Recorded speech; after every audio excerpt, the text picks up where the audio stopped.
On en sait désormais plus sur les motivations du suspect dans l'attaque à la voiture survenue hier sur l'île d'Oléron. Une tragédie qui a fait 5 blessés, dont 2 graves. Après 24 heures d'observation, le parquet national antiterroriste a finalement décidé de ne pas se saisir de l'affaire. Pas de mobile terroriste selon la justice. Donc bonsoir Jean-Baptiste Marty. Bonsoir Pierre, bonsoir à tous. Une altération du discernement a été relevée par les psychiatres. Oui, un discernement altéré mais pas complètement aboli selon le procureur.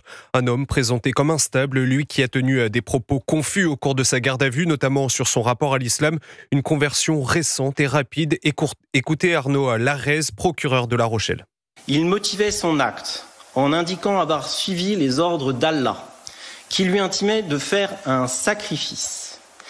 Il déclarait s'être tourné vers le catholicisme dans un premier temps, puis s'être converti récemment à l'islam, seul et à l'aide des réseaux sociaux.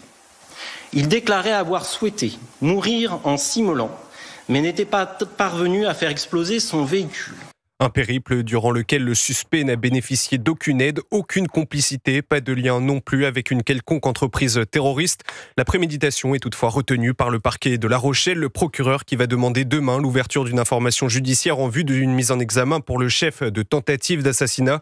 Son placement en détention provisoire sera également requis. Merci Jean-Baptiste Marty du service police-justice d'Europe 1, et sans revenir en particulier sur ce drame d'Oléron, mais tout de même, dans ce même timing, le ministre de la Justice, Gérald Darmanin, a pris la parole tout à l'heure. On écoute. Il est évident que nous avons sur le territoire national, et sans parler d'Oléron en particulier, des gens extrêmement dangereux, que bien sûr le problème psychiatrique peut être un révélateur, mais qu'il ne faut pas se cacher derrière le problème psychiatrique pour expliquer que l'islamisme radical, le terrorisme islamiste est particulièrement dangereux dans notre pays et qu'il tue et qu'il peut encore tuer, notamment dans ces jours de novembre dont nous allons commémorer les horribles attentats le 13 novembre prochain.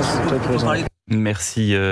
Donc c'est noté Gérald Darmanin, le ministre de la Justice, et sur l'état de santé des 2 blessés graves, une jeune femme de 22 ans, attachée parlementaire du député RN de Charente-Maritime, Pascal Marskowski, et un cycliste âgé de 69 ans. Ils sont hors de danger, leur pronostic vital n'est plus engagé, mais ils restent hospitalisés avec des blessures extrêmement graves, a précisé ce matin le ministre de l'Intérieur, Laurent Nunez.